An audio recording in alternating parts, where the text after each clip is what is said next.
This is the Rodney Bull Show, bringing you truth about money they never taught you. Now, here's your host, the man himself, Rodney Bull.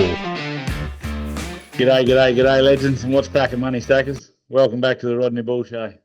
Well, this week's episode, we're going to roll on with the second half of a fantastic interview with Taxation Is Theft Behrman, and we will pick up where we left off, talking about some gold and silver and cryptos and some more fantastic conversations from there.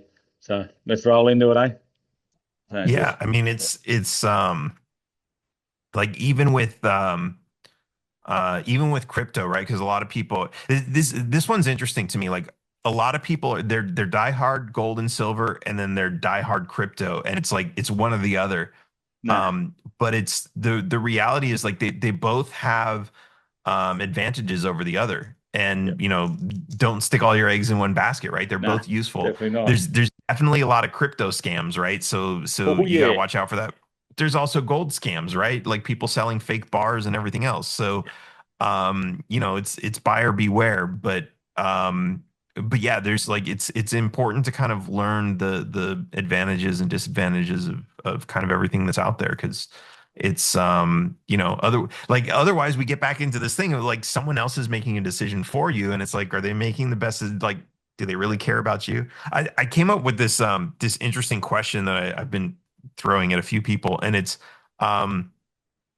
you know, this concept, because I've seen this, you know, I see it all the way from the world government down to, you know, the United Nations and all these guys, all the way down to my HOA, right? Which absolute garbage.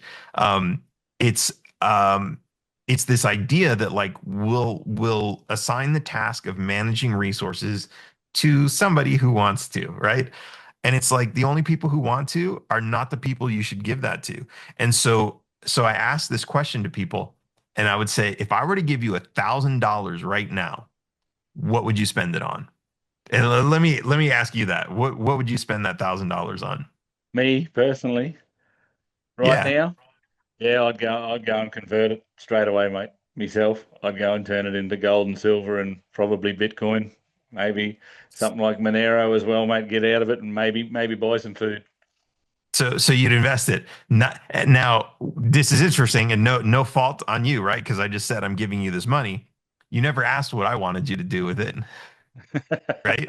So but this is like how the politicians think, and and legally this is even how it works. Like there's been you know, there's been court cases in the US. These veterans tried to sue the United States government for illegally going to war in Afghanistan without a legal declaration of war and using their tax money to do it. And you know what the government said? Well, you don't have any standing because that's not your money anymore. You paid the taxes already. That money no longer belongs to you, and what we do with it is not your concern. So it's this exact problem. We elect someone to manage the resources. We say, here's our monthly fees, here's our taxes, here's whatever it is. We're gonna give it to you. And then they're gonna be like, thanks, fuck off. We're gonna do whatever we want with it. We don't care what you want us to do with it. We're gonna do what we think is right. Yeah. And they get to write the laws that allow themselves to be able to do whatever they want with it. Yeah, but it's like it's also like, I mean, even in this little situation where I give you some money, it's like well, this is mine now. That's human nature, right? Like like it's kind of this concept, and everybody kind of knows it. So like all these politicians who are in office, like they sit there like, oh well, this is how much is in the treasury. What can I spend it on?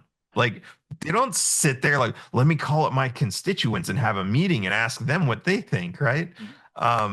And sometimes they're forced to have like these town hall meeting, or these you know, these public forums where people can come in and say, we don't want this project, but that never matters. Right? Like unless they're scared, like, oh, these people are going to vote me out, or these people are going to burn my house down or slash my tires, like they're going to do whatever they want, right? And there's usually somebody who's offering them something better, right? Oh, we're going to stick all these flock cameras up all over town. Well, yeah, because some lobbyist is giving you a kickback for it. Okay, great. It doesn't care what the people who put the money in want. And it's human nature. So like once I think more people understand that, then I think they'd be a little less likely to just say like, oh, another tax. Well, I guess if they say we need it, and be more likely to say, no, this is bullshit. It doesn't matter where you're taxing us from. You've already taken a ton of money. You already have ways to steal it from us. You already have massive amounts of debt. You've proven you're terrible at managing money. I don't care if the new guy thinks he can do any better. You guys are terrible. The system sucks. We want to stop funding it. And if anything, take things local because at least locally you have more control. You can Yeah, get 5, 10 of your buddies together and like you have more leverage over a city government than you do over the federal government. So we need to start thinking like that a little more. yeah, definitely, definitely. You got to take it local, mate, without a doubt. And I think for me, I think through my life and my learnings, ultimately, and we spoke about this briefly before we started recording today, as far as how apathetic we've all become, society at large, all around the world, throughout all countries, and I guess you've got to dig into that a bit and try and discover why it is that we weren't that way once upon a time, but we are now, and people just don't want to take responsibility for themselves and their own lives, and that's why and through that apathy of being that way, they hand off all of that responsibility for somebody else, like our politicians and institutions, to be able to make them decisions for us. And so that's exactly what they do. We hand over our taxes, they go and do whatever they want with the money, and then we whinge and bitch and cry and moan about it. And they basically turn around and say, yeah, if Right. it's not your money anymore, it's ours. We get to do whatever we want with it. But it's like, you need to bring it back local, and ultimately totally the closest quarters of local, making it local, is for you to bring it back into your own home and into your own self. You got to stand up and take responsibility for your own life and how you want your life to play out, and your your hard work to actually stand for something for you over time, to really be worthwhile expending the effort that you put out in your labor for yourself and for your family's betterment, I believe. Absolutely. Yeah, and I mean, to that point, I think there are a lot of people who think, I tell them, the government's stealing our money at gunpoint, and they're like, "No, they're not. We fill out They are. forms." No, the gun is there. So I ask them, I challenge them to this and say, would you support a bill that eliminates all the criminal penalties so that people who refuse to pay their taxes cannot be arrested by men with guns? Because think about that, right? That's the gun, right? Whether it's actually being pointed at you at the moment or it's just a threat of, well, if you don't come with us, we're going to call for backup, and then, a bunch of guns will be pointed at you, right? Um, so if you eliminate those penalties, what's interesting, because I get it, right? Like I use public roads. There's all kinds of public services. There's all kinds of non-public services that I use that I'm happy to pay for, even though, sometimes they're shit, right? But I'm happy to like I'm paying, I'm getting something in return. I think a lot of people would pay for government provided services. It would be great if they weren't monopolies, but that's another story. There are people who would pay for these things, but when the quality of that thing gets so low or that money's being stolen or abused and nobody can do anything about it, we should be able to say, you know what? You guys are ripping us off. We're going to stop paying you without being threatened for them to come to our house and steal from us or arrest us and all this other stuff. Because that's really the most important point, right? This is where like these people who are told like, oh, here's all the money, go do whatever you want with it, right? There's never any consequence. There's never any, well, if you do the wrong thing with it, the people are going to stop refilling this big supply of money that you have to do whatever you want. That's not a thing, right? That's not even a threat we can make. Um, but once that becomes an actual reality, then it's like, oh, I better not screw this up because they can, first they're going to stop funding this thing. So I'm not going to be able to do this. I'm not going to be able to launder the money to my friends anymore. Um, there's, but then also there's actual consequences where, well, if they're not going to fund that, they might be able to say, well, we're going to give all of our money to this other guy so that he can prosecute me for the crime of misspending that money, right? If we control the money and where it goes, then we actually have power over that. And I know there's a lot of problems that come up with that. Oh, well, what if somebody just doesn't like someone and then they're going to give all their money to somebody and prosecute? Well, you still have, courts and we still have to figure some of these systems out, right? But the system that we have right now of just like absolutely giving all the power to somebody and trusting that they're going to do the right thing is obviously not working. No, not by a long shot, mate. And ultimately, government and are supposed to be there to serve us, and they're funded by us, and they're to serve us. They're there to keep our society safe, and in other words, provide a police force to keep our streets safe, keep our people safe from people doing bad crimes, build roads, build hospitals, build schools, things that are beneficial to our culture, and to our towns and to our cities and to our countries, and they're there to serve us, but they've flipped it on its head over time, and ultimately they've led us down the road where now people just openly accept and believe the fact that we're here to serve them. Like they're our masters and it's so not that way. They're public servants. They're meant to work for us and do what what we wish and what ultimately what we're paying for. And that's the problem. And how did they manage to do that? And through my experience and understanding now is that it leads me back to the money every time. Like the money is corrupt. It's designed to be corrupt. So everything it touches, it corrupts, and it touches everything and every facet of every society on the whole planet. Yeah, I mean, it's true what they say, money is power because you can force other people to do stuff with money, but it really becomes powerful when all those people are in debt because now these like it's not a like people could turn down money, right? I don't need your money. I don't want your stupid money. But if they're in debt, I really don't want to take his money, but I gotta pay these debts or they're gonna take everything I have. Yeah, And there's two ways to put people into debt. One is by lending them money and charging them interest, and the other is by taxing them. What's the difference, right? You got to owe money to a bank, you got to owe money to the government. And yeah, so when they create that debt, they put that burden right on our shoulders, and now they force us to accept that money because we got to pay those taxes, we got to pay those debts. And yeah, so they act like they're doing us a favor by giving us that money, but it is all a trap. for sure, mate. For bloody sure, without a doubt. Uh, a lot of people feel like no matter how hard they're working today, and it's not a matter of the fact that people aren't working hard and don't work hard because most people do work really hard, probably way harder than they need to be working, and just not getting ahead, and you should be getting ahead if you're working that hard. If your money is good money and it holds its value and purchasing power over long periods of time, like it should. That's what money's meant to do, It's meant to preserve our expended energy, our life force that we spend through labour is supposed to preserve that for you over long periods of time, so then you can transfer that in another way for other goods and services further on down the track. You know, do you think the system is genuinely tilted against ordinary people? And if so, how is it that you could simply break it down for people to understand where is the wealth quietly being extracted to? Yeah, I mean, I mean, like I said, there's two ways to control us, right? And it's through debt. And they can create that debt either by lending us money, or by taxing us.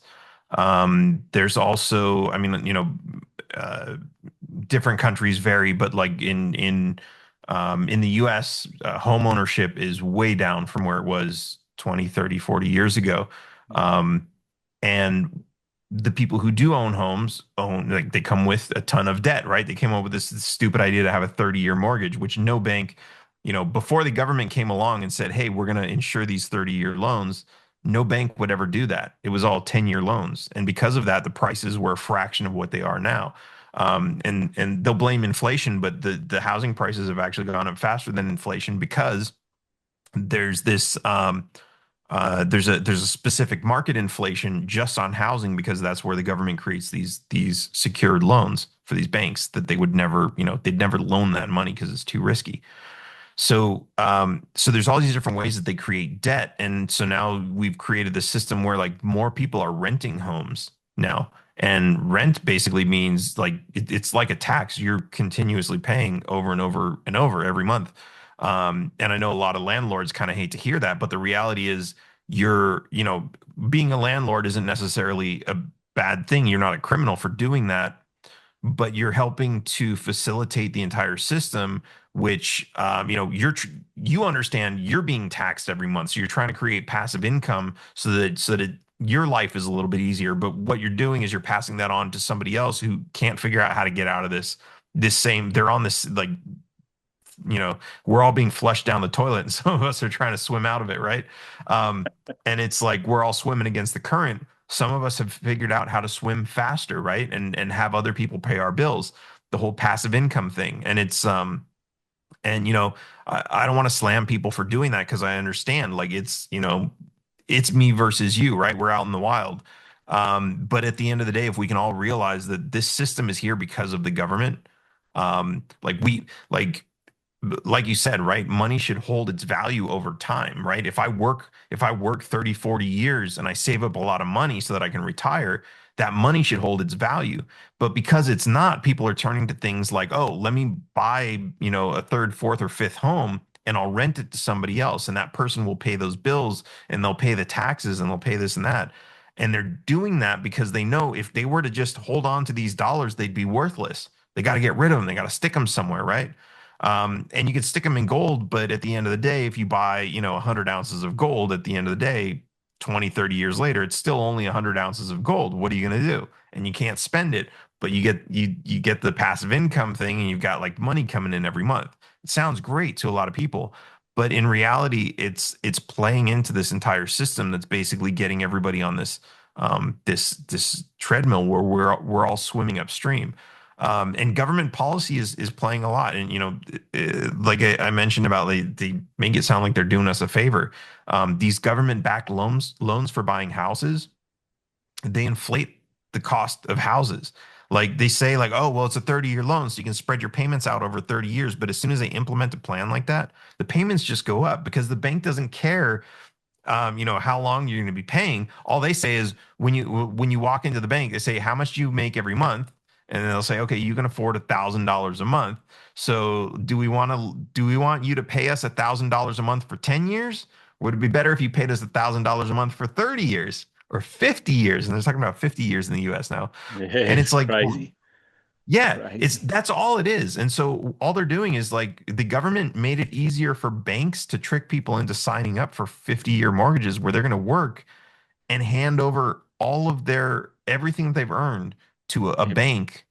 pay for that Um, house three times over in that time. Exactly. And then plus the property tax on top of it. They're going to pay Yep. like five, six, seven, eight, depending on where you are. And then you have nothing left. And then when you retire, oh, you can't pay the property taxes, sell your house, go live in an apartment. And it's silly, but I think like everybody is being affected by this. I know a lot of people try to point blame at the millionaires and the corporations and all these people for ripping us off, and they do play a hand in it, right? Because a lot of these people are lobbying governments to create these rules to protect their monopolies and everything else. But at the end of the day, the government is the problem. Without the government creating and protecting monopolies, these corporations wouldn't have so much power over us. Sure, there would still be a lot of crappy corporations out there, but they wouldn't be necessary. And if they were really that bad, anyone else would be able to come along and make another one. Um, there's, people complain about monopolies all the time, and it's like government creates monopolies, right? Like who's Big time. stopping me from going out and starting another cell phone company? The government. Who's That's stopping me from going out and starting another oil company? The government. Who's stopping me from going out and starting an internet company? The government. Anything you want to create, a car company, government. It's and sure, the car companies like in the US, the car companies are lobbying Congress to make sure that they have rules in place to prevent me from starting a car company. They have a lot of rules in place to stop me from creating any kind of medical company that would actually help people and provide service. They have yeah, rules mate. in That's place sad. preventing people from becoming doctors. Like it's like literal hard caps. Like, oh, we've got too many doctors. Let's slow it down. Um, And so this is all the government. I get it. There's a lot of greed out there. There's a lot of wealthy people. But I guarantee you, the people who are like really, really evil and setting it up so that so many people are struggling in this world, it's not the guy who's got like 10, 20, 30 million dollars. It's not even, I don't even want to say it's like someone like Elon Musk. You could say maybe, or like maybe someone like Jeff Bezos, but like it's the people who are really making it hard for us are the politicians and the bankers that like most people have never even heard their names. Yeah, And these people are, you're not going to tax the rich. Like anytime they tell you they're going to tax the rich, no, it's a tax for you. They're just telling you they're going to tax the rich. They've been saying that since the tax was created in the first place. For the last 100, oh, it's only for the rich people until it's for you. That's the bottom line because the people writing the laws and creating the taxes are the people that you're complaining about. So yeah, it affects us all. And we really got to figure out who the enemy is and push back. yeah. And yeah, from my research and understanding, Dan, over time it is the bankers. Ultimately it keeps leading back to the money and who's in control of the money, and ultimately, like government's just middle management, really, at best. Like the Yeah. central banks dictate to the governments, and government dictates terms to us. And that's pretty much, if you want to break it down into the simplest terms, as best as I can see. And it needs to change. It's been in place for a very long time, but it needs to change because it's just so detrimental to humanity on a whole. I feel, mate, it's Yeah. terrible. We're We wasting our lives we can serving other be people. The world could be in so much of a better place, and you just think of what people marvel at what we've achieved as far as technology advancements go over the last 100 years, and there's a lot to be marveled at. But um, imagine, if all of that wealth hadn't been stolen away from people, and people could have actually gone and pursued their dreams and their own ideas, just how much better the world could be, how much more technology would be out there. Yeah. It's just mind bending to think just how much that could be, how much better off everyone could be, rather than how it is under the system that it is. And it's just disgusting, the numbers of the wealth disparity between the rich and the poor, and let alone between the uber rich and the poor. Like, it's the numbers are insane. 1% or half of 1% of people in the world have like 90, 80, 90% of the wealth in the world. It's just it's insane. Absolute insane. Yeah. Yeah. It's I guess one more thing that I can say that I think is pretty interesting to relate to that is that so a lot of people think it's Jeff Bezos, perfect example. A lot of people hate him because of the way he treats his workers. Why do those people have those jobs? Right? Like, why don't those people just say, you know what, you're a shitty employer. We're not going to work for you. You're not paying enough. We'll find some place else to work. And if we can't find any place better, we just won't work because they can't. They can't say no. And why can't they turn that down?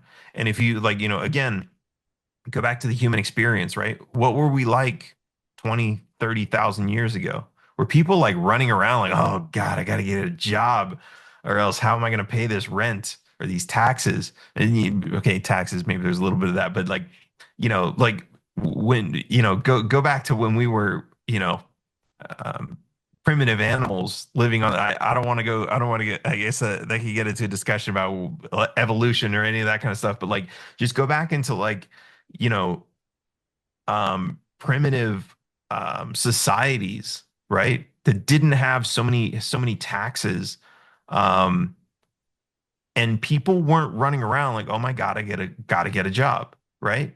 And I've run into people in Mexico, I've run into a lot of people who, like Americans would call them poor, like they have nothing. Maybe they don't have nothing, or maybe they don't have a lot compared to what you have, but their net worth is higher than yours because they don't have any debt and they're happy. Yeah. Like I've seen people who are homeless and like but they have a hammock and they'll just throw it up between some trees. They'll figure out how to beg for some food to get them through the week. And it's like that's life for them, and it's like they're cool with it. Like, it's not a luxurious, glamorous life that, a lot of people would say like, I don't want to live like that. Okay, fine. But you can't live like that because in a lot of places, if you tried, they'd arrest you for it, right? Yeah, I think even in Australia, it's illegal to be homeless or something, right? I've heard. Um, yeah. It can be difficult. it, yeah, so it's um, like I get it, but not everyone's lifestyle is for everyone. But just to kind of prove the point that like we don't need all the stuff that we have. You can live without a TV and a microwave and a lot of this other stuff, as long as you have your shelter. But if there's a tax on it, you have to work, which means you can't turn down the job, which means everybody is competing. They're begging Jeff Bezos for a job, even if it pays shit. And they treat him like, and he treats them like shit because they have to. They got to pay those bills, and that's like I think a really critical point. If you were to get rid of all these taxes, like man, and like I never lived through this time, but like at least the stories I've heard of, people living in the 60s and 70s in the US, they'd be unemployed for months at a time, and it wouldn't be that big of a deal. So and why was that? Well, the taxes were lower. Like that's the one thing. People were able to say no. Like I don't need some people get fired from a job today and they have another job tomorrow because they're desperate. I got to pay the rent. I got to pay the taxes. It's a huge part of it. Like sure, there are people who treat their employees like shit, but at the end of the day, if we had the ability to say no to that, like think about how that would tip the scales of power. For sure, mate, for sure. And again, for me, that just keeps bringing it back to taking personal responsibility for yourself in life, rather than handing off your responsibility and being so apathetic about managing your own affairs in your own life. Because if you took control of your own life and took full responsibility for your own actions and what you did with your life and with your wealth that you build through your hard work and labor over time, you could afford to probably lose a job or even just take time off because you would have money tucked away to be able to carry you through that period of time. But at the same token, the shitty money that we get paid in, that we have to pay our taxes and our bills in, does not does not hold your purchasing power over Right. periods of time. So, like if you save in that shitty fiat currency, you're a loser and you're losing more and more every day because it's just a melting ice cube. It's just going backwards, out of sight, out of your pocket and out of your bank account, like a melting ice cube because they just keep printing more and more of it every day. It's just relentless. So I like that. The melting ice cube. That's a perfect analogy. Yeah, you're yeah, trying to hold on to it and it's just like melting right out of your hands. yeah, and so you've got You're to gonna end up with nothing. you got to convert it into something else because it's just rubbish. It's just absolute rubbish. But people become absolutely married to the money of the country.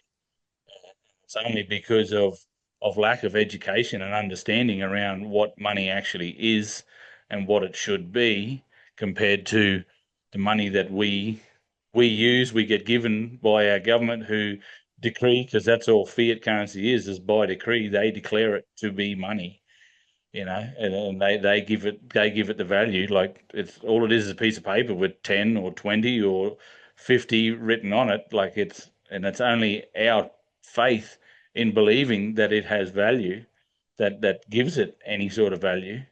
But that's why gold and silver and things like that and Bitcoin, they have true and will hold purchasing power for you over long periods of time because they're really hard to produce. They're finite and it takes a lot of effort and labor to be able to go and produce it. You can't just print it. It's the same as food. You can't just print it. They're trying to make heaps of bullshit plastic food for us to eat these days, but Right. which yeah, I'm glad I grow a lot of my own food. I can tell you now. Yeah, No, it's a it's bit. It's it's um, crazy. just trying to think where we go. We're starting to run up on time here, but I'd like to get through one or two more quick ones if we could. Yeah. Dan, if you don't mind, Dan, and Yeah, then absolutely. we'll look at wrapping it up. Um, I'm just trying to think where to go here. in regards to some, because we've covered an awful lot so far. So just sort of don't want to double up, but it can be hard because a lot of this stuff does keep overlapping on itself, eh? Yeah. That's That was I had a hard time writing my book because everything is so connected. It's hard to like figure the right like a book is linear, right? yeah, But it's like all of the facts and everything are they're like the big conspiracy thing where you got to stick up the pins on the board with all the red lines going through it. yeah, So yeah, it's tricky. yeah. It really is, mate. It really is.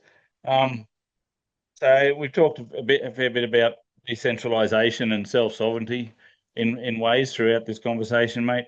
What are some practical things you reckon everyday people could do to become more resilient and less dependent on the fragile systems, and especially the fragile banking system that, runs and controls our lives? Yeah, I think anything you can do to kind of localize um, your necessities. So, for example, anything you do with solar power, wind power. If you live by a creek or something, put a little turbine in it. I know some people get really exotic with that kind of stuff, but solar panels are kind of one of the easiest ones to set up. Well water to drink with filters and everything. Um, uh, anything collecting rainwater, anything you can do. And I know, like, they try to outlaw a lot of this stuff in different places, or they make it ridiculously expensive importing, solar technology.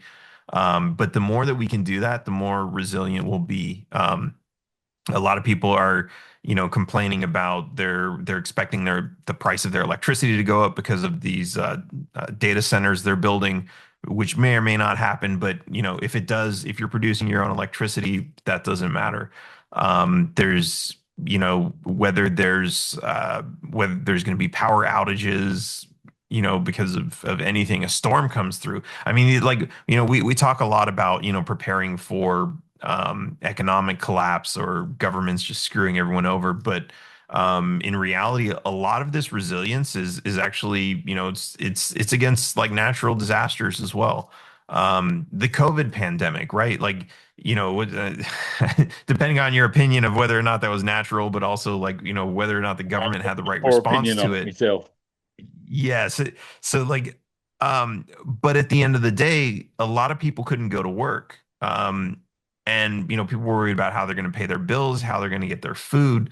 Oh, well, we're supposed to cram into grocery stores because COVID doesn't live there. So it's all kinds of nonsense. But if we're growing our own food, if we're getting our own electricity, we don't have, these bills to pay. Like, it was so much of it can be prevented. Like all of the problems that come along with this. Mexico was, I don't want to say they were unaffected, but I think there were a lot of families who were less affected in Mexico because their rate of home ownership is so high. Um, and what's interesting, there's like all this weird statistics about how they measure this, because people like to fact check me on like home ownership and poverty levels and all this other stuff. But it's like um, people were like, like I know people personally down here who are basically like, I don't have to work for a couple months, so what, right? They have their house, they have everything they need. They're pulling, they have a little bit of solar. And sure, they're still depending on the grid for some stuff, but the less you depend on the grid, the better off you are. And forget natural disasters or or pandemics or whatever else. Think about what happens if someone in your family got into a car accident and you have to take care of them for a few months. Yeah, So many things can come up, right? Like, we yeah, can't yeah, sit here living paycheck to paycheck. And the more we take responsibility, like you said, for any of this stuff, growing your own food, the better off we're going to be, and the less affected we'll be by that. yeah, for sure, mate. Beautiful, lovely words, eh? Well said. And it keeps coming back to that fact of taking responsibility for your own actions in your own life and what's going on in your life, and doing things like that to be able to help set yourself up to mitigate against all them risks because everything in life is risky, and Life is life risky. itself is risky. We don't even get out of it alive, that's how risky it is. Like Yeah, it's pretty risky. So you got to be prepared to face them facts, and not just keep handing it all of that responsibility away to other people, and then when you end up with a really shit deal, sitting back whinging about it because you're getting shafted. But and it just keeps coming back to me, and that's why we're here doing what we're here doing today, mate. Is education, hey? You gotta because our so-called education system that we've all went through, it's not an education system by any means, mate. It's just rubbish. I it learnt just more of my first year out of school than I did 10 years at school. Like just yeah. yeah, it's so it's They ultimately want it us really smart is, enough and to that's press the that's a buttons once and that's dumb enough to again, not know what's going on. yeah. Yeah, for sure, mate. Again, and it's about educating yourself, realizing that you need to, and so that's personal responsibility right there to be Yeah, able to do it. And so educate yourself about many things, and ultimately about stuff like taxation and policies that reinforce that, and our monetary system that runs our world and runs our lives. Like how did it come to be, and why is it the way that it is? Because it's so wrong and so unfair. Like it just can't be right, and it's not right. And look what it's doing to the world. Like the degradation to the world all over is just ridiculous, absolutely ridiculous. And things, something as simple as a home, having a roof over your head, having shelter, shouldn't be out of reach for anybody. Really shouldn't right. be. And it's all of them policies and the banking system that has created it, isn't it? And it's just wrong. We need to wake people up and educate people to realise that that's the case, and we can change it. We really can, but you can't Yeah, change it unless you get people to even become aware of it and look at it in the right context to start with. yeah, yeah. And the more, the more we have that power ourselves, the less we'll be tempted to fall for, politicians' promises. Yeah, well, Because we all know they what do we lie, need and that's that what they for? specialise in doing is telling us lies. And for some Yeah, reason, a lot of us keep believing them and keep voting for them. Like I'll right, vote harder next time. Like right. And that and just destroys us like that I've seen so many people just like the first time they say we got to vote that guy out of office, they'll get really energetic, and then sometimes it's like, oh, by the time election season comes around, that fire has died out. I've got better things to do now. I got my job to worry about. It's I think they rely on some of that to kind of keep their positions. Like I just yeah. just tell them like they can go vote again. um yeah. We'll go for one more last one here, I think, quickly, Dan. And you've built audiences across both political and left and right factions, mate. What do you believe the real divide isn't left versus right or more or anymore? What unites people more than divides them, mate? It is. Honestly, so I think the division is always shifting. Like we saw there was this, I don't know if you saw anything about this Thomas Massey election where this guy, Yep. real conservative. Yeah, and he was the most Republican, according to what the Republican standards are. And but he pissed off Trump, and so everybody turned against him. They called him a Democrat. And so, now there's division within the Republican Party. There's divisions within the Democrat Party where people are like, this party's, not for me. There's this whole walk away movement, where people were leaving the Democrats to become Republicans. And what I see the most actually is that it's not like the left versus right thing is an artificial divide. The real division is the politicians versus the public. But what the politicians do is they divide us up so that we never come after them. So, we have this thing, and especially in the US, I know other countries do it differently, but but I'm sure, everybody learns from everybody else, and they take on some of their tactics eventually. And so what we have here is like, oh, this person is terrible. I have to vote against them. Okay, but who are you going to vote for? And so last time it was Kamala versus versus Trump. Well, I'm going to vote for Trump. He's not perfect, but we got to make sure Kamala doesn't win. And so it becomes this like this whole thing where like all they're doing is they're trying to get people to like argue back and forth between two really crappy options. Um, and in such a way where it's like you have other options. There are other options out there, but you have people believing, well, that person's never going to win. I don't even want to care. Like I don't even want to hear what their policy is about. I don't even want to hear them talk. Um, you have basically these politicians telling people what they should care about, who they should hate. Hate the Mexicans. They're coming over the border. They're rapists and murderers. They're all this. Hate China. They have all this technology. They're breaking into our country with their hackers and all this other stuff. You got to hate Iran because the Muslims are coming for us. And like and I'm not going to say like none of this stuff doesn't exist. There's certainly like there's problems out in the world. But what our government and our politicians are really good at doing is finding small problems and making and just taking this fear and panic and driving it into the hearts of everybody else to Yeah, divide them. And now the argument becomes whether or not it's real.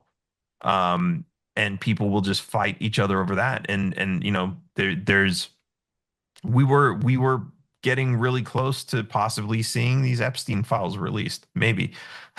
And next thing you know, we're going to war with Iran, changing directions. Oh, next thing you know, there's UFO files coming out.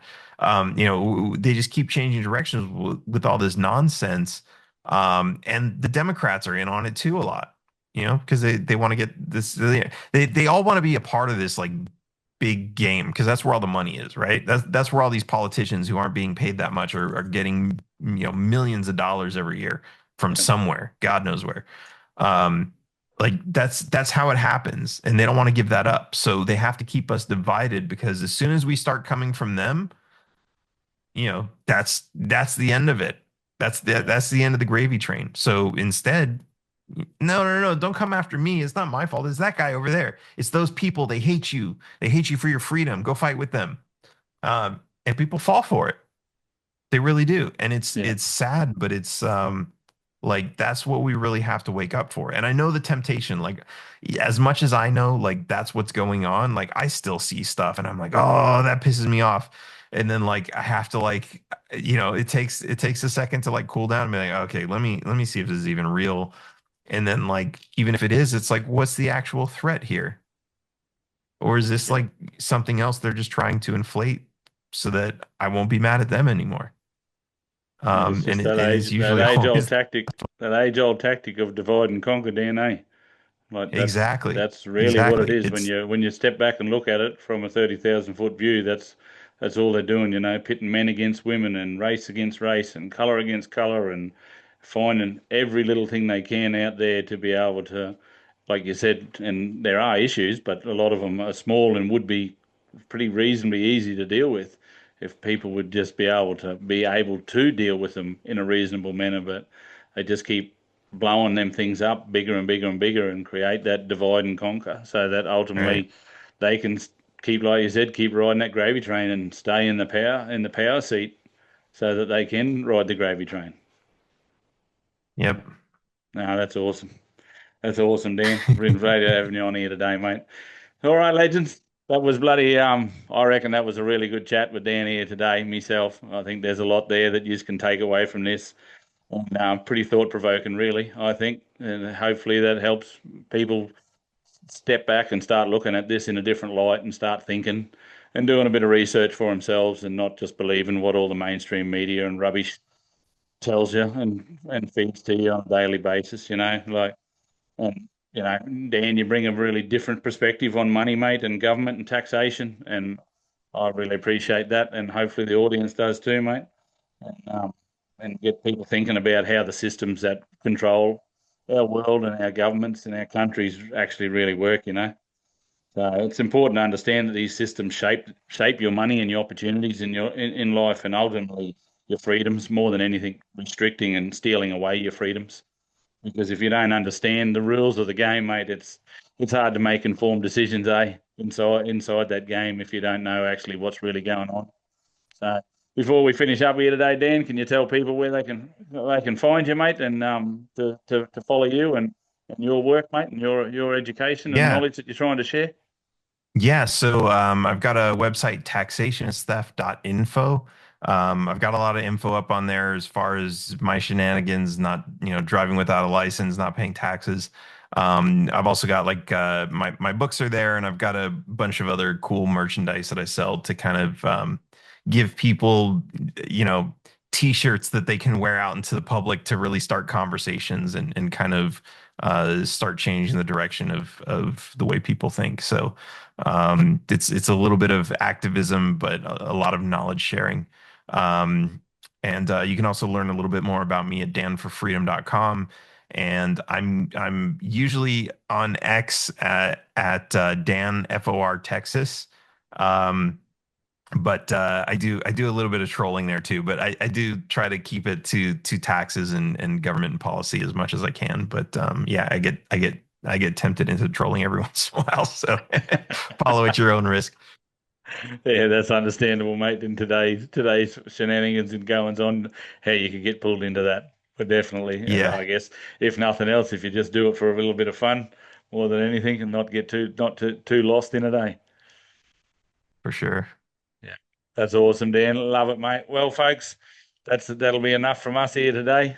And until next time, Dan, I hope I can get you back on again sometime in the future, mate. And maybe we can dig into this a little bit more and see how things progress over the coming months and years ahead, and we can keep sharing information with people. Absolutely.